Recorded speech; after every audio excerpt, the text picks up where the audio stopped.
ప్రజలకు పార్టీ ముఖ్యమా అభివృద్ధి? మీరు సైలెన్స్ ఉన్నారు అని అనుకుంటే మీరు కూడా తప్పు చేస్తారు. నెక్స్ట్ మిమ్మల్ని గెలిపిస్తే మరి మీరు కూడా అట్లే సరే బుక్లెట్ అందరి దగ్గరికి వచ్చిందా రాలేదా, ఒకవేళ వచ్చింది అని అనుకుంటే దీంట్లో ఎటువంటి పనులు 100% జెన్యూన్ ఉన్నాయనేది కూడా మీరు కామెంట్ రూపంలో తెలియదు. నా పేరు దువ్వ వెంకట్.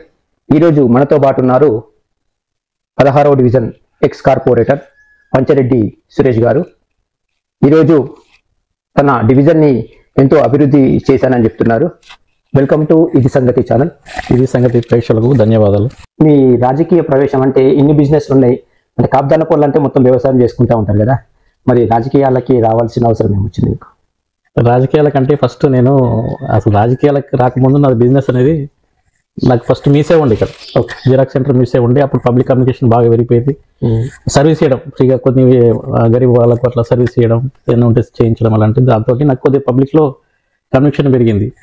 ఆ తర్వాత నాకు టీఆర్ఎస్ నుంచి ఫస్ట్ ఆఫర్ వచ్చింది, సార్ జైన్ అయితే బాగుంటుంది పిల్లాడు అని చెప్పేసి. నాకు ఎవరు పేట సంతోష్ కినల్ కట్ట ఉంటాడు కదా, ఆయన ఫోర్స్ మీద నన్ను తీసుకెళ్ళి జాయిన్ చేశాడు. ఆ తర్వాత పార్టీలో జాయిన్ అయిన తర్వాత కంటిన్యూషన్ ప్రోగ్రామ్ కండక్ట్ చేయడం, పబ్లిక్లో తిరగడం, పబ్లిక్ కమ్యూనికేషన్ పెంచుకోవడం, ఆ విధంగా నాకు ఇక రాజకీయం కూడా ఎంట్రీ కావడం జరిగింది. ఓకే, మీరు అంటే ఫస్ట్ టైం కాంటెస్ట్ చేసినప్పుడే గెలిచిందా?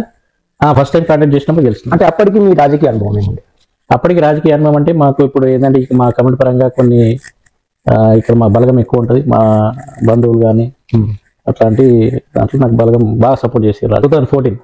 2014లో ఫస్ట్ కార్పొరేటర్గా గెలిచినాం. తెలంగాణ ఇష్యూ తర్వాత ఫస్ట్ ఎలక్షన్ వచ్చిన తర్వాత అప్పుడు 5 సంవత్సరాలలో ఎటువంటి అభివృద్ధి చేసిండ్రు మీ హయాంలో? ఇప్పుడు అప్పుడు దుబ్బా అంటే తెలుసు, దాదాపు దుబ్బా అంటే ఒక విలేజ్ వాతావరణం ఉంటుండే, అరే పల్లెటూరు అన్నట్టు ఫీలింగ్ ఉంటుండే. ఇప్పుడు అట్లా లేదు దుబ్బాలో. నేను చేసిన 5 సంవత్సరాల కార్పొరేటర్ హోదాలో పబ్లిక్ ఏం కావాలి, పబ్లిక్ ఎట్లా ఉండాలి, మళ్ళీ ఈ ఏరియా డెవలప్ కావాలి, ఎట్లా కావాలన్న ఉద్దేశంతో నేను చాలా రకాలుగా అధికారులతో కమ్యూనికేట్ అయ్యి, మా లీడర్లు మా ఎమ్మెల్యే గారితో కానీ ఎంపీ మేడంతో కానీ కమ్యూనికేట్ అయ్యి ఈ దుబ్బా రోడ్ కానీ ఇప్పుడు అప్పుడు ఎట్లా ఉంటుండే దుబ్బా రోడ్ అనేది చిన్నగా ఏదో మామూలు ఉంటుండే, అలాంటిది సెంట్రల్ లైటింగ్ వేసినాం, రోడ్ వేసినాం, ఈ డివిజన్లలో డ్రైనేజీ వ్యవస్థ అంతా కూడా మంచి సెట్ చేసినాం, రోడ్లు వేసినాం. అంటే ఏమున్నది ఇప్పుడు కార్పొరేటర్ వేయాల్సింది ఏముంది, మున్సిపల్ వేస్తుంది కదా ఏదైనా కానీ, సెంట్రల్ లైటింగ్ అయినా కానీ కూడా డ్రైనేజ్ మేము చేయాల్సింది ఏంటంటే పబ్లిక్ మేమే కదా కమ్యూనికేట్ అయ్యి ఉండి, అధికారులకు ప్రభుత్వానికి మధ్య వారధిగా మేమే కదా ఉండేది. ఏం చేయాలా పబ్లిక్ చెప్తే మున్సిపల్ చేస్తారా లేకుంటే చేయరండి కాదు, వాళ్ళకి మున్సిపల్ చేయాలంటే ఒక మా కార్పొరేటర్ గారి ఒక స్థాయి తగ్గట్టు ఉన్నట్టు అంటే పబ్లిక్ కమ్యూనికేషన్ పబ్లిక్ ప్రతి ఒక్కరు పోయి చేయించుకోలేరు కదా. ఓకే, వాళ్ళే ఒక లీడర్ని కానీ ఒక అధికారిని కానీ అడగాలంటే వాళ్ళు పోలేదు. ఇక్కడ ఏమున్నాయి తెలుసుకోవాలి, పబ్లిక్ అవసరాలు ఏమున్నాయి తెలుసుకొని మేము మున్సిపల్ నుంచి చేస్తాం. అంటే ఇంతసేపు ఏ కార్పొరేటర్ అడిగినా కానీ కూడా డ్రైనేజ్, మున్సిపల్, లైటింగ్, రోడ్లు ఇవే చెప్తున్నారు కానీ ప్రజలను మినిమం పనులు కదా అవి. అంటే పబ్లిక్ కావాల్సిన పనులు ఏంటంటే ఇవే వాటర్, డ్రైనేజ్, రోడ్లు, లైటింగ్స్, పెన్షన్స్ ఇవే ఉంటాయి కదా మామూలుగా. అంటే ఇవే ఇంకా మేజర్ అయితే అవన్నీ ఓకే, అవన్నీ చేస్తా ఉన్నారు. కానీ ఈ మధ్య ఏమైపోతుందంటే కొత్త ఇల్లు కట్టిండు అని చెప్పేసరికి వాళ్ళ ఇంటి దగ్గరికి పోయి డబ్బులు వసూలు చేస్తున్న రోజులు కూడా ఉన్నాయి. మరి మీరెంత వసూలు చేసిండ్రు? పలానా దుబ్బా పంచరెడ్డి సురేష్ అనేవాడు ఏడన్నా పోయి ఎక్కడన్నా ఇల్లు కట్టే దగ్గర డబ్బులు అడిగినా, లేదన్నా డామినేషన్ చేసినా, ఏదైనా ఎవరన్నా బెదిరించి వసూలు చేసిన మాట ఒక్కరితో అడిగియండి, దాన్ని నేను సమాధానం చెప్పుకుంటాను. అంటే దుబ్బా ప్రాంతం అంటే ఇప్పుడే స్ప్రెడ్ అవుతా ఉంటుంది, మొత్తం వెంచర్లు స్టార్ట్ అయినాయి, తర్వాత కాంట్రాక్టర్లు వస్తుండ్రు, ఏంది బిల్డర్స్ వస్తున్నారు. అంటే వాళ్ళ దగ్గర మీరు రూపాయి తీసుకోలేదు? తీసుకోలేదు. ఎక్కడ కూడా ఎవరి దగ్గర కూడా పలానా దగ్గర చోట్ల ఇట్లా డబ్బులు అడిగిన రూమర్ వచ్చిందని చెప్పండి, నేను దానికి సమాధానం చెప్పుకుంటాను. అంటే రూమర్ ఎవరిని కూడా నేను ఎక్కడ కూడా అడగలేదు. ఎప్పుడు కూడా నా పబ్లిక్ ఏం కావాలి, నా ఏరియా ప్రాంతం డెవలప్ కావాలి, నన్ను చిన్న స్థాయిలో కింది స్థాయిలో గెలిపించారు అని చెప్పేసి నేను ఆ మాట పోయించుకోవద్దు, పబ్లిక్ దగ్గర నేను నిలుపుకోవాలి మాట అనే ఉద్దేశంతో డెవలప్మెంట్ విషయంలో ఆలోచించిన తప్పితే. అంటే ఇప్పుడు డెవలప్మెంట్ అని చెప్పేసి డెవలప్మెంట్ డివిజన్ డెవలప్ అయింది ఓకే, కానీ ప్రజల కోసం పర్సనల్ గా ఏం చేసిండ్రు మీరు? అంటే కళ్యాణ లక్ష్మి కానీ, సీఎం రిలీఫ్ ఫండ్ కానీ, తర్వాత ఆరోగ్య రీత్యా ఎప్పుడైనా కానీ కూడా ఏదేంది క్యాంపులు మనం ఏర్పాటు చేసిండ్రు, ప్రజల అవగాహన హెల్త్ గురించి మనం చెప్పింది? ఇప్పుడు నేను కార్పొరేటర్ ఉన్నప్పుడే దుబ్బా చౌరస్తాలో ఒకసారి హెల్త్ క్యాంప్ పెట్టించాను. తర్వాత ఒకసారి ఇక్కడ విద్యానగర్ కాలనీలో కూడా ఒక హెల్త్ క్యాంప్ కండక్ట్ చేసాం. ఎందుకంటే ఓల్డేజ్ వాళ్ళు ఉంటారు, వాళ్ళకి బీపీ, షుగర్స్ కానీ హెల్త్ పరంగా ఉన్న మెడిసిన్స్ అవసరం ఉంటాయని చెప్పేసి హెల్త్ క్యాంప్ పెట్టించి, తర్వాత మా గవర్నమెంట్లో కూడా కంటి చూపు అద్దాలు కూడా ఇచ్చారు. 16వ డివిజన్ కదా మీది? అవును. 16వ డివిజన్ ఎక్కడి నుంచి ఎక్కడి వరకు వస్తుంది? 16వ డివిజన్ బైపాస్ జీజీ కాలేజ్ నుండి ఈ సరౌండ్ మొత్తం ఈ మెయిన్ రోడ్ కి రైట్ సైడ్ లో మొత్తం రైల్వే గేట్ వరకు. రైల్వే గేట్ నుంచి మొన్న కూడా ఒక కార్పొరేటర్ కన్నా మీకు కూడా అడుగుతున్నాను, రైల్వే గేట్ నుంచి ప్రభాట్ ఆఫీస్కి వచ్చేంత వరకు ప్రతి ఒక్క షాపు వాళ్ళని ఇట్లా కదిలిస్తే చాలు అసలు ఏం చేస్తున్నారు కార్పొరేటర్, కొట్టనికి వచ్చేది ఒకటే తక్కువ ఉన్నది, అంత దుమ్ము ధూళి. అసలు ఒక మీ సేవ ఉంటుంది, ఆ మీ సేవలో మొత్తం కంప్యూటర్లు ఖరాబ్ అవ్వడు, జిరాక్స్ మెషిన్ ఖరాబ్ అవ్వడు, ఇంత ఉంటుంది. అసలు దానికి పరిష్కారం అంటూ లేదా? ఇప్పుడు ఇంతకుముందు రైల్వే గేట్ నుంచి గంజికోయి రోడ్డు ఒకటి ఉండే, ఆ రైల్వే గేట్ పక్క నుంచి గంజికోయి రోడ్ ఎంత చండాలం ఉంటుండే, అంత చండాలం అసలు నడవడానికి కూడా పబ్లిక్ ఇబ్బంది పడేవాళ్ళు. అట్లాంటిది మేము అప్పుడు ఫస్ట్ మేము కార్పొరేట్ ఎన్ని అయిన తర్వాత ఫస్ట్ ఆ రోడ్ వేయించాం. దాదాపు 45 లక్షలతో ఆ రోడ్ వేయించాం. అది ఎంత సూపర్ రోడ్ అయింది అంటే ఇప్పుడు ఈ రోడ్ కూడా ఈ రైల్వే గేట్ నుంచి శివాజీ చౌక్ వరకు కూడా తర్వాత ఒక 6 months తర్వాత కూడా ఆ రోడ్ కూడా వేయించాం. ఆ రూట్లో ఏంటంటే మేము 2 సార్లు కూడా రోయించాం. మేము కార్పొరేటర్ ఉన్నప్పుడు 2 సార్లు రోడ్ వేయించాం. అంటే మీ 5 సంవత్సరాలు ఉన్నప్పుడు 2 సార్లు రోడ్ వేయించాం. అంటే రోడ్ వ్యాలిడిటీ ఎంత ఉంటుంది అంటే 2 సంవత్సరాలు ఉంటుందా 3 సంవత్సరాలు ఉంటుందా? అంటే ఇది అంత ఈ ఏరియా ఏంటంటే ఈ వెహికల్స్ ఎక్కువ కమర్షియల్ ఏరియా కాబట్టి కమర్షియల్ వెహికల్స్ రావడం వల్ల ఈ రైస్ మిల్ వెహికల్స్ రావడం రోడ్ డ్యామేజ్ అవుతుంది. 3 years 4 years కోసం డ్యామేజ్ అవుతుంది. కాకపోతే గడిచిన ఇప్పుడు నేను అయిపోయిన తర్వాత ఈ 5 ఏళ్లలో ఒకసారి కూడా రోడ్ వేయలేదు. అందువల్లనే అది అంత డ్యామేజ్ ఉంది. మరి వేయలేదు అని చెప్పేసి మీరు మాజీ కార్పొరేటర్ గా ఉండి మీరు ఆపోజిషన్ లో ఉండి ఏం చేస్తున్నారు? అంటే ఇప్పుడు మా ప్రభుత్వం లేదు, ప్రభుత్వం ఉంటేనే ప్రజల ప్రజల దగ్గరికి పోమని చెప్పి ప్రజల సమస్యలు ఎప్పుడు తెలుసుకుంటాం, కొట్లాడతాం, కంప్లీట్ ఇస్తాం, అప్లికేషన్స్ ఇస్తాం. అంటే మీరు మున్సిపల్ మొత్తం మీకు పరిచయం ఉండగా ఇన్ని సంవత్సరాలు 5 సంవత్సరాల నుంచి ఒకసారి కూడా రోడ్ వేయలేదు అని అనుకుంటే రేపు పబ్లిక్ అయిన తర్వాత మీరు 5 సంవత్సరాల నుంచి మా దగ్గరికి రాలేదు ఈ రోడ్ అడిగితే మాకు వేయలేదు అని చెప్పేసి అంటే రేపు ఏం సమాధానం చెప్తారు? ఇప్పుడు ఒకసారి ఏది ఇప్పుడు ఈ శివాజీ చౌక్ నుంచి గంజిలో మధ్యన ఏది సెంటర్ గేట్ రోడ్ ఉంది ఒకటి, అది మేము పెట్టించిన రోడ్ మాది. అప్పటికి నా టైం ఎలక్షన్స్ టైంకి ఆ రోడ్ కాకపోవడం వల్ల నాకు కొద్దిగా ఇబ్బంది అయింది అక్కడ ఓట్లు పడడం. ఆ మేము పెట్టించిన రోడ్లనే తర్వాత మళ్ళీ వాళ్ళు వేసారు. తర్వాత కూడా మేము ఆ రోడ్ల గురించి కూడా చాలా సార్లు కమిషనర్ కానీ మేయర్ కానీ కూడా మా మేయర్ మేడం కూడా ఇప్పుడు మేము చాలా సార్లు అడిగాం మాకు ఈ రోడ్ కావాలని చెప్పి. కాకపోతే బడ్జెట్ పరంగా కొన్ని రోడ్లు ఇచ్చారు, కొన్ని రోడ్లు ఇవ్వలేదు. అంటే ఇప్పుడు మీరు మాజీ అయిపోయిన తర్వాత 5 సంవత్సరాల గవర్నమెంట్ ఇప్పుడు మీ చేతిలో అంటే 5 సంవత్సరాల నుంచి మీరు పదవిలో లేరు. పదవిలో లేకున్నా కానీ కూడా పబ్లిక్ దగ్గరికి పోయిందా లేకుంటే మనకేం చేసేది అని చెప్పేసి మీరు దూరం ఉన్నారా? నేను పదవి ఉన్నా లేకపోయినా పబ్లిక్ తోటి ఎప్పుడు కమ్యూనిటీ ఉంటా. మారోడికి చెప్పాను కదా ఇప్పుడు రైల్వే గేట్ నుంచి వెళ్ళే శ్రద్ధానందగంజ్ వెళ్ళే రోడ్డులో 45 లక్షలు పెట్టి అప్పుడు road centre gate last gate ఆ తర్వాత సెంటర్ గేట్ వేసాం. వాళ్ళు అండర్ గ్రౌండ్ డ్రైన్ వర్క్ చేయించాం. రోడ్లు లేకముందే అండర్ గ్రౌండ్ వర్క్ చేయించాం. డ్రైనేజ్ కూడా దాదాపు 70% కవర్ చేసినాం. అంటే అండర్ డ్రైనేజ్ వర్క్ అంటే మళ్ళీ ఇంకోటి వాటర్ కూడా చాలా ప్రాబ్లం ఉంది. నేను కొత్తగా ఎన్నికైన తర్వాత వాటర్ సమస్య బాగుంటే మారోడిగల్లో 2 బోర్లు వేసాం. ఇక్కడ నుంచి దాదాపు నా డీజిల్ 9 బోర్లు వేయించాం. ఇప్పుడు యాదవులు ఉన్నారు మన కినాల్ కట్ట దగ్గర డౌనాల్లో, సో వాళ్ళకి ఎటువంటి అభివృద్ధి చేసింది? వాళ్ళకు యాదవ్ సంఘం గారికి యాదవ్ సంఘంకి మా ఎమ్మెల్యే గారి నుంచి 5 లక్షలు, ఎంపీ మేడం నుంచి 5 లక్షలు, అప్పుడు ఆకులత గారు కూడా టీఆర్ఎస్ పార్టీలో ఉన్న కాబట్టి ఆమె కూడా 5 లక్షలు ఇచ్చి దాదాపు 15 లక్షలతో బిల్డింగ్ కూడా వాళ్ళకి డెవలప్ చేయించాము. ఆ గుడికి కూడా నాతో అయ్యే సహకారం చేసిన. వాళ్ళ ఏరియాలో కూడా వాళ్ళకు చిన్న అన్ని పనులు కూడా నేను చేసి పెట్టిన. వాటర్ సమస్య కూడా అక్కడ బోర్ వేయించాను. ఒకటి ఇంకొక విషయం ఏంటంటే జీజీ కాలేజ్ దగ్గరికి వచ్చి ఉంటే సార్వజనిక శ్మశాన వాటిక ఉంది. అవును, అది ఎంతో అభివృద్ధి ఉంది. అదే ఇప్పుడు కొంచెం ముందరికెడితే అక్షరధామ్ స్కూల్ దగ్గర కూడా ఒక సార్వజనిక ఇది ఉంది శ్మశాన వాటిక. సో అది అంత తక్కువగా నడుచుకోలేకపోయింది. ఎందుకు అంటే దాంట్లో ఇప్పుడు మీరే బీఆర్ఎస్ ప్రభుత్వం ఉండే, మీరే ఎంపీ ఉండే, మీరే ఎమ్మెల్యే ఉండే, దాన్ని ఎందుకు డెవలప్ చేయలేకపోయింది? అది ఇప్పుడు డివిజన్ రాదని కాదు. వాస్తవంగా ఏంటంటే ఇక్కడ ఇప్పుడు ఏది ఎఫ్సిఐ ముందు ఉన్న శ్మశాన వాటికి ఏంటంటే ఒక కమ్యూనిటీకి సంబంధించింది. అక్కడ ఏది మారోడీస్కి ఒకటి ఉంది, కటిక వాళ్ళది ఒకటి ఉంది, దాని పక్కకు సార్వజనిక ఉన్నది. సరే మీరు అన్నట్టు సార్వజనిక ఉన్నది, ఇది కూడా సార్వజనికే.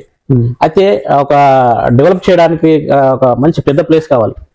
ఇప్పుడు మాది కూడా అక్కడ ఎకరం చిల్లర 2 ఎకరాలు ఉండే మాది ల్యాండ్. మా సంఘం సంబంధించిన మా డెవలప్మెంట్ కమిటీ సంబంధించిన 2 ఎకరాలు ఉండే. తర్వాత గౌతన్నారు సాయిరామ్ గారు ఉండే కదా, అప్పుడు కార్పొరేటర్ ఉన్నప్పుడు గౌతన్నారు సాయిరామ్ గారు కూడా మా ఎమ్మెల్యే గారు గణేష్ గుప్తా గారు మాట్లాడి ఈ ఇద్దరు 2 ప్లేసులు తీసుకుంటేనే పెద్ద ఏరియా మనం డెవలప్ చేస్తే పబ్లిక్ మంచిగా ఉంటే సౌకర్యంగా. అక్కడ సార్వజనికలో తక్కువ మంది వెళ్తారు. ఇక్కడ ఏంటంటే గౌతన్నారు, దుబ్బ, శాసనారు, ఆదర్శనారు, బైపాస్, కంటెస్ట్ నుంచి అందరూ కూడా పెద్ద ఏరియా. ఆ ప్లేస్ పెద్దగా ఉంది కాబట్టి పెద్దగా డెవలప్ చేయాలి, చూడడానికి కూడా పబ్లిక్ మంచి సౌకర్యాలు కల్పించవచ్చు అన్న ఉద్దేశంతో ఈ ప్లేస్ ఎంచుకోవడం జరిగింది. మరి నా డివిజన్ లో సీఎం రిలీఫ్ ఫండ్ ఒక 15-18 మందికి సీఎం రిలీఫ్ ఫండ్ ఇప్పించాను. అంటే మీ అనుచరులకు? లేదు, నా అనుచరులకు నేను ఎక్కడ కూడా ప్రతి ఒక్కరు నేను సమానంగా చూసిన. నా ఇప్పుడు అనుచరులకు చేయాలనుకుంటే మస్తు ఉంటాయి కానీ చేయలేము. అట్లా పబ్లిక్ కావాలి మనకి. నేను ఒక పార్టీ కాదు, ప్రతి ఒక్కరికి పనిచేసిన. ఈ పార్టీ ఆ పార్టీ కూడా చూడలేదు నేను ఎప్పుడు కూడా. పలానా పార్టీ వాడు మా వాడు, పలానా వాడు మా నాన్న చూడడానికి ఎప్పుడు అనుకోలేదు. ప్రతి ఒక్కరికి పనిచేసిన. 1400 మందికి పెన్షన్స్ ఇప్పించా. కళ్యాణ లక్ష్మి 60-70 మంది కళ్యాణ లక్ష్మి ఇప్పించా. మరి ఇన్నిగానం చేసిన తర్వాత మిమ్మల్ని కాదని చెప్పి ఇంకొక పర్సన్ ఎందుకు గెలిపించింది? ఇక టైం ఎట్లయిందంటే ఎలక్షన్ టైంలో దాదాపు నేను మాక్సిమం ఓడిపోతాను. నేను ఎక్కడ కూడా బాధపడలేదు, ఫీల్ అవ్వలేదు. నాతో తిరిగే వాళ్ళు కానీ నన్ను కూడా అన్న గెలుస్తారన్న ఉద్దేశంతో ఉన్నాం మేము. నేను కౌంటింగ్ పోయే రోజు కూడా నేను ఓడిపోతాన్న బాధతో పోలేదు. వాస్తవంగా ఏం జరిగిందంటే ఆ ఎలక్షన్ టైంలో అప్పుడు ఆ బైన్స్ ఇష్యూ కొద్దిగా ఒక పార్టీ కొద్దిగా ఫీలింగ్ తీసుకొచ్చి ఆ మూమెంట్లో ఓట్లని డైవర్ట్ కావడం జరిగింది. ముఖ్యమా లేకుంటే అభివృద్ధి ముఖ్యమా? అంటే పార్టీని చూసి వేసిండ్రు అంటే కొందరు ఏం చేస్తున్నారంటే పార్టీని చూసి ఓటేస్తామని చెప్పి అంటున్నారు. ప్రజలకి పార్టీ ముఖ్యమా, అభివృద్ధి ముఖ్యమా? ప్రజలకు అభివృద్ధి ముఖ్యం. వాళ్ళు గమనించాలి, అభివృద్ధితోటే ఇప్పుడు ఏ ప్రాంతమైనా అభివృద్ధి కావాలి. ఎవరైతే అభివృద్ధి చేయగలుగుతారో వాళ్ళకి ఓటేసి గెలిపించుకుంటే బాగుంటుంది. సో పార్టీకి అనుగుణంగా, పార్టీకి సంబంధం లేకుండా క్యాండిడేట్ మంచోడు అయితే ఏ పార్టీ అయినా పర్లేదు. బీడీ పెన్షన్స్ ఏమని ఇచ్చింది? బీడీ పెన్షన్స్ కూడా దాదాపు మా డివిజన్లో బీడీలు చేసే వాళ్ళు చాలా ఉన్నారు. వాళ్ళకు కూడా ఒక 150 మంది దాకా బీడీ పెన్షన్స్ ఇప్పించాం. అయితే సురేష్ అనే పర్సన్ మంచోడు కాదు అనే రూమర్స్ అంటే అందరి లోపల అట్లా వచ్చింది. మరి అది ఎంతవరకు నిజం? అది రూమర్స్ అని మీరే అంటున్నారు, వాస్తవం కాదు. అది రూమర్స్. అది అంటే రాజకీయంగా ఎదుగుతున్నాడు, చిన్న ఏజ్, చిన్నతనంలో ఎదుగుతున్నాడు. ఒక దుబ్బలో ఒక చిన్న స్థాయి నుంచి రాజకీయం చేయాలంటే చాలా కష్టం. అలాంటి టైంలో నా మీద చాలా రూమర్స్ చేశారు. కొద్దిగా ఈర్షతోటి నా మీద కొద్దిగా కక్షతోటి కూడా కొన్ని రూమర్స్ తీసుకొచ్చారు. దాంట్లో వాస్తవం లేదు, అది అన్ని రూమర్సే. ప్రెసిడెంట్ కార్పొరేటర్ మీ డివిజన్ లో ఎటువంటి అభివృద్ధి పనులు చేశారు? అంటే మీరు సైలెన్స్ ఉన్నారు అని అనుకుంటే మీరు కూడా తప్పు చేసినట్టే. నేను సైలెంట్ అని కాదు, అంటే నా ఉద్దేశం ఏంటంటే నా ఫీలింగ్ చెప్తాను. ఇప్పుడు ఎవరేసి ఏం చేసిందని కాదు, నాకు అవకాశం ఉన్నప్పుడు నేనేం చేయగలిగిన, పబ్లిక్ ఎట్లా ఉంచినా, పబ్లిక్ ఎట్లా డెవలప్ చేసినా నేను మాట్లాడతాను.